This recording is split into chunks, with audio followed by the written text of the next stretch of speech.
నమస్తే, నేను మధు. రాజాసాబ్ ప్రభాస్ ఫ్యాన్స్ ని ఎంత నిరుత్సాహపరిచిందో అందరికి తెలిసిన విషయమే. అయితే దీన్ని ఆక్యుపై చేయడానికి ఈ ఇయర్ లో ప్రభాస్ మళ్ళీ 3 చిత్రాలతో మన ముందుకు రాబోతున్నారు. అది దాంట్లో ఒకటి కల్కి 2, స్పిరిట్, తర్వాత ఫౌజీ. సో ఈ 3 సినిమాల తర్వాత ప్రభాస్ ప్లాన్స్ ఏంటి అంటే ఎక్కువగా పరభాష డైరెక్టర్లకే అవకాశాలు ఇస్తున్నట్టు తెలుస్తుంది. మరి ఇందులో నిజం ఎంత ఉంది, రోజు మనం తెలుసుకుందాం. ప్రస్తుతం మనతో పాటు ఉన్నారు సీనియర్ జర్నలిస్ట్ శ్రవణ్ కుమార్ గారు. వారిని అడిగి మరిన్ని విషయాలను తెలుసుకుందాం. నమస్కారం సార్. నమస్తే అండి. సార్, ప్రభాస్ గారి ఫ్యాన్ ఫాలోయింగ్ గురించి పెద్దగా చెప్పాల్సిన అవసరం లేదు, అందరికీ తెలిసింది. పాన్ ఇండియా లెవెల్ హీరో ఆయన. సో ఇప్పుడు ఆయనకు సంబంధించిన 3 సినిమాలు కూడా రాబోతున్నాయి. మరి ఈ 3 సినిమాల తర్వాత ఆయన ఎక్కువగా పరభాష అంటే తమిళ్, మలయాళ భాష సంబంధించినటువంటి డైరెక్టర్లకి అవకాశాలు ఇస్తున్నట్టు తెలుస్తుంది. ఎందుకని సార్? తెలుగు సినిమాలో మాస్ హీరోలకు ఒక రకమైనటువంటి అలవాటైతే సహజంగానే ఉంది. అవునన్నా కాదన్నా కూడా ఎక్కువ శాతము ఈ మధ్య ఈ 1-2 ఇయర్స్ తక్కువ వినపడినా చాలా మాత్రం వినపడిందంటే తెలుగు హీరోలు తమిళ డైరెక్టర్ను ప్రోత్సహిస్తున్నారు అనేది. ఒక సినిమాలో మన సెటైర్ కూడా చూస్తుంటారు, వేణుమాధవ్ చెప్తున్నటువంటి విధానాలు. అంటే ఇక్కడ ఏంటంటే తమిళ డైరెక్టర్కి వాల్యూ ఇస్తున్నారా, తెలుగు డైరెక్టర్కి ఎందుకు ఇవ్వట్లేరు అనేది ఒక ప్రశ్న. ప్రాక్టికల్ ఆలోచిస్తే ఏంటంటే తమిళ్లో వాళ్ళు ఏదో ఒక సినిమాకు చూసి ఇన్స్పైర్ అయ్యి వాళ్ళ టేకింగ్ నచ్చే లేదా వాళ్ళ కథ హిట్ అయింది కాబట్టి ఆ డైరెక్టర్ మనకు తెలుగులో తీయాలనుకుంటున్నారు అనేది వీళ్ళ వాదన.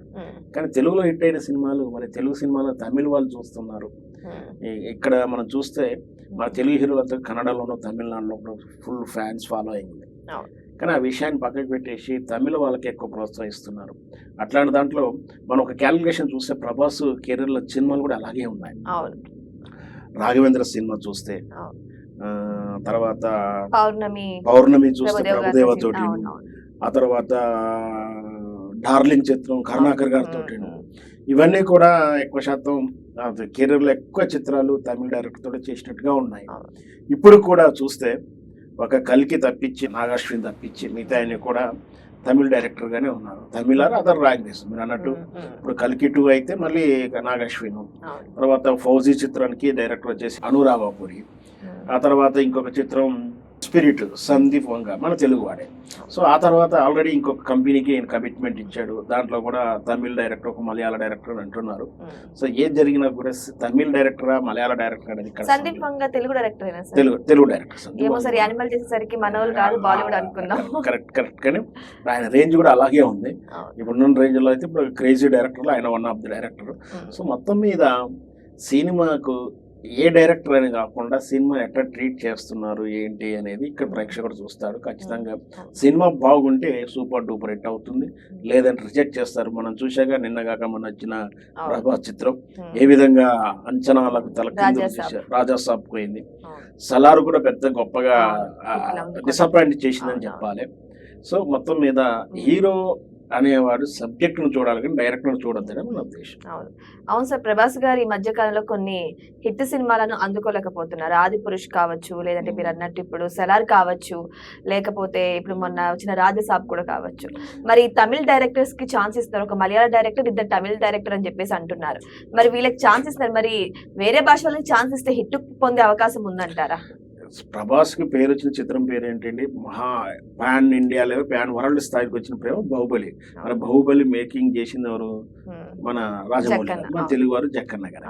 అంటే ఇక్కడ ఏంటంటే కథ చెప్పడంలో వాళ్ళు చెప్పి కన్విన్స్ చేసి ఉండొచ్చే కానీ సినిమాకి ఎక్కించి తెరకెక్కించిన తర్వాత మెప్పించగలగాలి. అట్లాంటి వాళ్ళకే డైరెక్టర్గా అవకాశాలు ఇవ్వాలి. కానీ ఎందుకో ఈ అతను చూసిన జూనియర్ ఎన్టీఆర్ కెరీర్లో చూసిన రామ్ చరణ్ గారు చూసిన ఎవరు చూసినా కూడా ఖచ్చితంగా ఒకలో ఇద్దరు పరభాషా డైరెక్టర్ అయితే వీళ్ళు ప్రోత్సహిస్తున్నారు.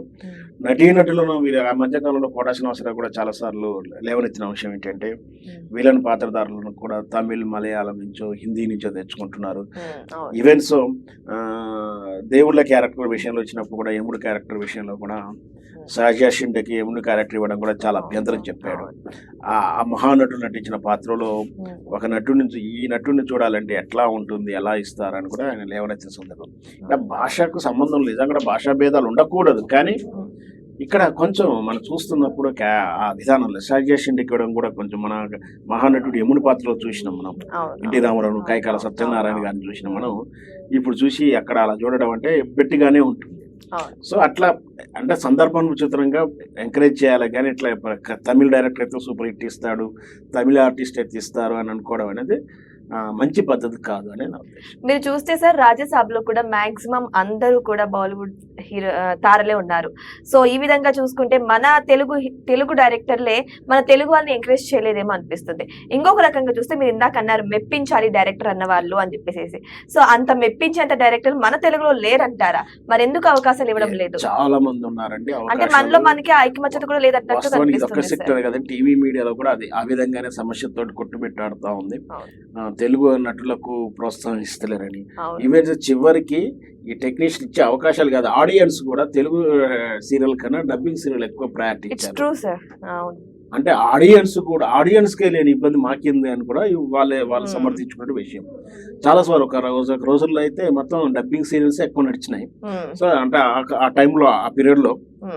ఇప్పుడు మాత్రం ఎక్కువ కన్నడ ఆర్టిస్టులు, కన్నడ వాళ్ళ ఆర్టిస్టుల స్టోరీలు ఆర్టిస్టులు చేస్తున్నారని. ఇక్కడ వచ్చిన ప్రాబ్లం ఏంటంటే ఈ ప్రొడక్షన్ కంపెనీలు మల్టీనేషనల్, అంటే నేషనల్ వైజ్ కంపెనీలు. ఇప్పుడు మా స్టార్ తీసుకున్న, జీ తీసుకున్న సినిమాలు కూడా మరి నిన్న కాక మనం చూసిన గొడవల్లో అఖండ 2 కూడా బాంబే ప్రొడ్యూసర్స్ వాళ్ళంతా ఫైనాన్సర్స్, ఇదంతా కూడా ఇంటర్నేషనల్ వాళ్ళగా ఉండడం, నేషనల్ వైజ్గా ఉండడం వల్ల వాళ్ళ ప్రమేయంతో కూడా సినిమా ఇప్పుడు పాన్ ఇండియా రేంజ్ అయింది కాబట్టి బాలీవుడ్ వాళ్ళని కూడా తీసుకోవాలని అనుకోవడం తప్పలేదు. కానీ వాళ్ళని తీసుకుంటే ఇట్ అవుతుంది, వాళ్ళు మాత్రమే రాణిస్తారు ఇట్లా అంటూ స్వయం భాషలో ఉన్నటువంటి మన తెలుగు వాళ్ళని గుర్తించకపోవడం లేదా అవమానించడం అనేది కొంచెం తగ్గించుకుంటే మంచిగుంటుంది. సార్ ఇంకొక విషయం ఏంటంటే ఇప్పుడు చూస్తే అల్లు అర్జున్ గారు కావచ్చు, రామ్ చరణ్ గారు కావచ్చు, ఎన్టీఆర్ గారు కావచ్చు, ఒక సినిమా తీయడానికి వాళ్ళకి 2-3 years పడుతుంది. కానీ ఇక్కడ ప్రభాస్ గారు ఆల్రెడీ 3 movies తీస్తున్నారు. అసలు డేట్స్ అనేటివి కష్టం ఇప్పుడు.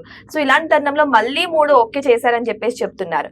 అంటే ఇన్ని సినిమాలు ఇంత బర్డెన్ తీసుకోవడం వల్ల ఆయన సెలక్షన్ లో లోపం వచ్చే అవకాశాలు ఉన్నాయంటారా? ఖచ్చితంగా అలా ఉండదు. కాకపోతే ఏంటంటే ప్రెషర్ ఎక్కువగా ఉంటుంది. ఆయన ప్రభాస్ బాహుబలి తర్వాత గొప్పగా వచ్చిన చిత్రాలు లేకున్నా కూడా ఆయన మార్కెటింగ్ వాల్యూ ఉంది కాబట్టి ఆయనతో సినిమాలు చేయాలని చాలా మంది అంబిషన్ గా ఉన్నారు. డైరెక్టర్లు కానీ, ప్రొడక్షన్ కంపెనీలు కానీ.